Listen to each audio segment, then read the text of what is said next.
لقد کان لکم فی رسول اللہ اسوۃ حسنۃ لمن کان یرجو اللہ والیوم الآخر وذکر اللہ کثیرا.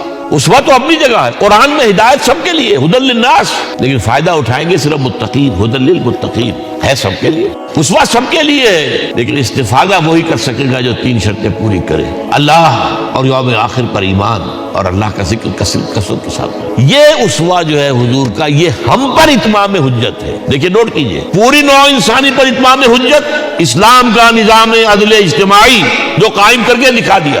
اسے انگریزی میں کہتے ہیں اٹس ڈویبل، کیا جا سکتا ہے یہ کام، اس لیے کہ زمین پر قدم بہ قدم چل کر یہ انقلاب آیا، محنت سے آیا، مشقت سے آیا، ایثار سے آیا، قربانیوں سے آیا، تکلیفیں جھیل کر آیا، صبر و مصابرت سے آیا، استقامت و مقاومت سے آیا. یہاں پر معجزوں کی کار فرمائی نہ ہونے کے برابر ہے. یہاں دھوپ سے بچانے کے لیے کوئی اللہ نے صاحبان نہیں دیا، ظل اللہ علیکم الغمام، اور بھوک سے بچانے کے لیے من و سلوہ نازل نہیں ہوئے. غزوہ تبوک میں ایسا بھی ہوا ہے کہ 3 مجاہدین کا 24 گھنٹے کا راشن ایک کھجور. ایک نے منہ میں رکھی، کچھ چوس لی، کچھ گلوکوز چلا گیا اس میں سے، دوسرے کو دے دی، اس نے چوس لی، پھر تیسرے کو. من و سلوہ نازل نہیں ہوئی. محنت، مشقت، ایثار، قربانی، صبر، مصابرت، استقامت، مقاومت، یہ ہے اسوہ رسول.